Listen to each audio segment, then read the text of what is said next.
মাথা আঁচড়ানোর পর যে চুল উঠে তা কি করব? গোসলের পরে ভেজা চুল গামছা দিয়ে বেঁধে নামাজ আদায় করলে কি নামাজ হবে? আমি একজনের কাছে শুনেছি এরকম করলে নামাজ হবে না, বিষয়ে কিছু বলেন। মহিলাদের নামাজরত অবস্থায় যদি আজান হয় তাহলে কি নামাজ পড়া চালু রাখা যাবে? গোসলখানা ও টয়লেট একসাথে থাকলে ওযু করলে হবে কিনা? বাথরুমে কাপড় কাচার সময় বিসমিল্লাহ বলা যাবে কিনা? চেইনওয়ালা ঘড়ি পরে নামাজ পড়া কি নাজায়েজ? জানালে উপকৃত হব। ট্যাপে ওযু করলে নিচে বালতি থাকে, ফলে ওযুর পানি বালতিতে পড়ে, সে পানি কি টয়লেটের কমোডে ঢালা যাবে? আমার মেয়ের পেটে থাকা অবস্থায় মুখে একটি দাঁত উঠেছে, এটি কোনো ভালো লক্ষণ নাকি খারাপ লক্ষণ? স্বামীর হুকুম ছাড়া বাবার বাড়ি যাওয়া যাবে কিনা? মহর পরিশোধের আগে স্ত্রী যদি মারা যায় তখন স্বামী কিভাবে মহর পরিশোধ করবে? আমি আমার মৃত পিতার নামে যাই সদকা করি তার সওয়াব কি আমিও পাবো? চলুন তাহলে আমরা প্রশ্নোত্তর আলোকিত ভুবনে প্রবেশ করি। আপনি ফরাদ হোসেন আপনি লিখেছেন, বাথরুমে কাপড় কাচার সময় বিসমিল্লাহ বলা যাবে কিনা? বাথরুমে কাপড় কাচার সময় বিসমিল্লাহ বলবেন, বিশেষ করে যখন কমোডের সাথে আপনার ওই জায়গার পার্টিশন থাকবে। যদি পার্টিশন না থাকে তাহলে ওযুর সময় যেরকম মুখে বিসমিল্লাহ বলা নিষেধ, অনুচিত, মাকরুহ, ঠিক একইভাবে এখানেও মুখে বিসমিল্লাহ বলবেন না, মনে বিসমিল্লাহ বলে কাপড় কাচবেন। জারিফা জান্নাত আপনি লিখেছেন,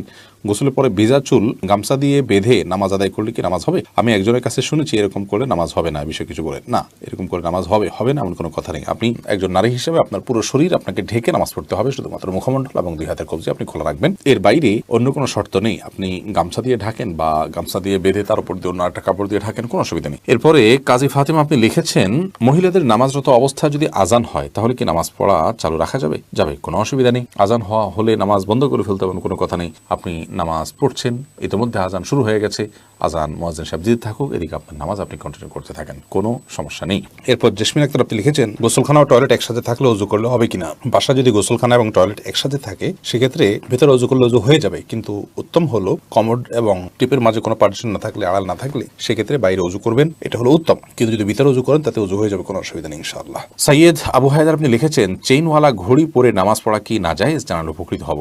না, চেনেলা ঘড়ি পরে নামাজ পড়লে যেটা নাজায়েজ হবে এমন কোনো কথা নেই। সাবির ইয়াসমিন জান্নাত আপনি লিখেছেন, স্বামীর হুকুম ছাড়া বাবার বাড়ি যাওয়া যাবে কিনা? আপনি যেহেতু স্বামীর সংসারে থাকেন, অতএব তার সুবিধা অসুবিধা, তার প্রয়োজন ইত্যাদি বিষয় থাকতে পারে, সেই কারণে তাকে আপনি বলে যাবেন। কিন্তু স্বামী আপনাকে আপনার বাবার বাড়ি যাওয়া থেকে বঞ্চিত করে রাখবেন, যেতে দিবেন না, আটকে রাখবেন এবং তার খেয়াল খুশি মতো সে আপনাকে আপনার বাবা মার সাথে সাক্ষাৎ করা থেকে বিরত রাখবেন, সে অধিকার কিন্তু তার নাই। সেটা যদি তিনি করেন তাহলে তিনি অন্যায় করছেন। তবে হ্যাঁ, অবশ্যই আপনি চেইন অফ কমান্ড, একটি ফ্যামিলির পারস্পরিক যে বোঝাপড়া, সেটা যেন ভালো থাকে আপনি বলে যাবেন, এবং এই বলে যাওয়ার মধ্যে ভদ্রতা, এই বলে যাওয়ার মধ্যে নিজেদের বোঝাপড়া যে আছে সেটির প্রমাণ হয়। বিধায় এটাকে দোষণীয় মনে করা যে আমি তাহলে কি বন্দী হয়ে গেলাম, এরকমটি মনে করার কোনো কারণ নেই। কাজল আইডি থেকে আপনি লিখেছেন, উযু করার পরে কি আয়নায় মুখ দেখলে উযু ভেঙে যাবে? না, কোনো অসুবিধা নেই, উযু ভাঙবে না। এমডি আবুল কালাম আপনি লিখেছেন, মহর পরিশোধের আগে স্ত্রী যদি মারা যায় তখন স্বামী কিভাবে মহর পরিশোধ করবে?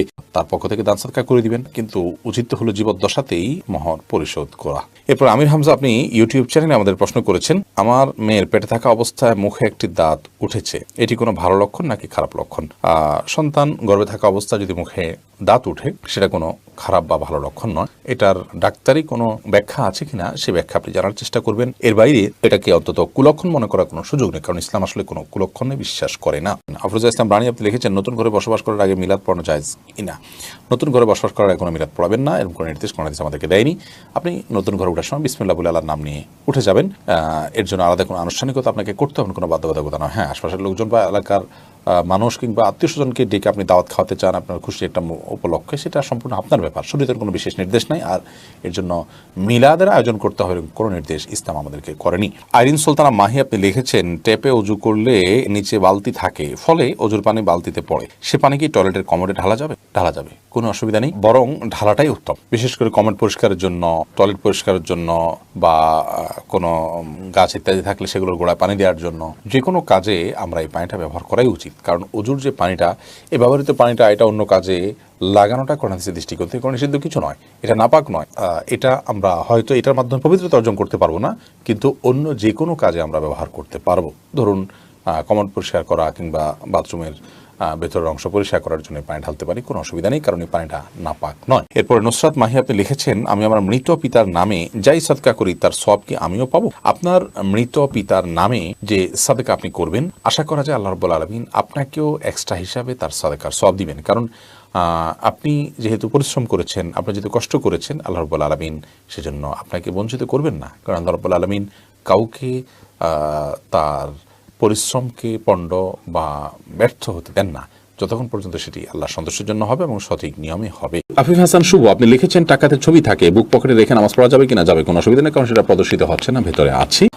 নয়নে আইডি থেকে আপনি লিখেছেন একসাথে অনেক মসজিদে আজান হলে কয়টি আজানের জবাব দিতে হবে? আপনি প্রথম যে আজানটি শুনছেন আপনার কানে এসছে সেই আজানটির জবাব আপনি দিবেন, এর পরেগুলো দেওয়া আপনার জন্য নির্দেশিত নয়। আনাস চৌধুরী আপনি লিখেছেন চোখ বন্ধ রেখে সালাত আদায় করা যাবে কি? এই বিষয়ে আমাদের একটা ভিডিও আছে, মেহরবানি করে সেটা দেখে নেবেন। চোখ বন্ধ রেখে সালাত আদায় করা যাবে অতিরিক্ত মনোযোগ সৃষ্টি করবার জন্য, কিন্তু এটাকে নিয়ম বানিয়ে নেওয়া সুন্নাহ নয়। নবী করিম সাল্লাল্লাহু আলাইহি ওয়াসাল্লাম স্বাভাবিকভাবে সালাত আদায় করতেন চোখ খোলা রেখে। একটি জয়ীফ হাদিস দ্বারা জানা যায় ইহুদিরা চোখ বন্ধ করে সালাত আদায় করে, তো সাধারণ অবস্থাতে চোখ খুলে সালাত আদায় করা উচিত, কিন্তু কখনো কখনো বা আপনার মনোযোগ সৃষ্টি করার উদ্দেশ্যে চোখ বন্ধ করে সালাত আদায় করলে সেটিতে অসুবিধা নেই। ফাতেমা পলি আপনি লিখেছেন আমার বাচ্চা ছোট, তাই আমি শুধু ফরজ নামাজ পড়ি, এতে কি নামাজ কবুল হবে? অন্য কারো সহায়তা নিয়ে আপনি সুন্নাত নামাজ পড়া উচিত। মাঝে মধ্যে যদি এরকম হয় যে অন্য কেউ না থাকে এবং আপনি অনন্য উপায় হন, ফরজ সালাত ছাড়া কোনো কিছু পড়ার সুযোগ নাই, বাচ্চা অনেক বেশি দুষ্টমি করে বা কান্নাকাটি করে বা অসহনীয় পর্যায়ে চলে যায়, তাহলে সেক্ষেত্রে করতে পারেন, কিন্তু নিয়মিত এটি করার কোনো সুযোগ নেই। যেহেতু বাচ্চা যখন ঘুমে থাকে তখন আপনি করতে পারেন, বাচ্চাকে ঘুম পাড়িয়ে নিতে পারেন সালাতের সময়, অন্যের সহায়তা নিতে পারেন, অথবা হালকা পাতলা কান্নাকাটি থাকলে সেটাকে সহ্য করতে পারেন। অনেকে বাচ্চার প্রতি এত বেশি মায়া করেন যে বেশি মায়া করতে গিয়ে ইবাদত বন্দেগীর ক্ষেত্রে অনেক ছাড় তিনি দিয়ে নেন, যেটা উচিত নয়। হাফেজ মোহাম্মদ আরিফ বিল্লাহ আপনি লিখেছেন ঘড়ি কিংবা চশমা পরলে নামাজ পড়া যাবে কি না? ঘড়ি বা চশমা পরা অবস্থা নামাজ পড়া যাবে, কোনো অসুবিধা নেই। শাহিদুল ইসলাম লিখেছেন টয়লেটে কোরআন আয়াত মনে আসলে কি করণীয়? টয়লেটে কোরআন আয়াত যদি মনে আসে তাহলে সেক্ষেত্রে কোনো অসুবিধা নেই, বিশেষ কোনো করণীয় নেই, মনে আসবে ওটা ভাববেন, ভাবনাতে কোনো অসুবিধা নেই টয়লেটে। তানজিনা বেগম আপনি লিখেছেন সংসারের শান্তির জন্য কি করতে পারি? সংসারের শান্তির জন্য প্রথমত আল্লাহর বাধ্যতার মধ্য দিয়ে জীবনকে কাটানো উচিত, হারাম কাজ থেকে নিজেকে বাঁচিয়ে রাখা উচিত, এটা শান্তি আসার জন্য প্রধানতম কাজ।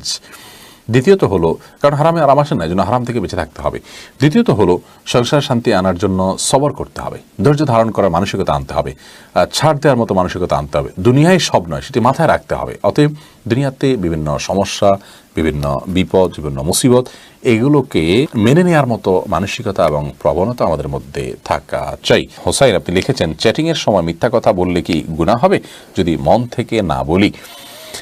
মিথ্যা সর্বাবস্থায় গুনাহ, মন থেকে না বললেও সেটা গুনাহ হবে। এরপরে নাইম নূর লিখেছেন মসজিদের ভিতরে কথা বললে চলে রসুলের ইবাদত নষ্ট হয়ে যায়, কথাটা কি সঠিক? না, এরকম কথা কোনো দেশে আছে বলে আমার জানা নেই। প্রয়োজনীয় কথা মসজিদের ভিতরে অবশ্যই বলা যাবে। নাজমা আক্তার লিখেছেন মাথা আঁচড়ানোর পর যে চুল উঠে তা কি করব?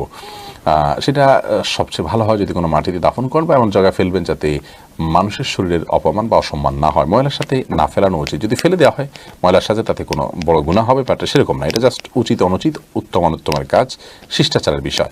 সৈকত খান লিখেছেন বিয়ের পরে কাবিনের টাকা কমানো যাবে কি? বিয়ের পর যদি স্বামী তার স্ত্রীর সাথে আলাপ আলোচনার মাধ্যমে আপনার মাফ নেন, কমানো তো আর যাবে না, যা ফিক্স হয়ে গেছে তা।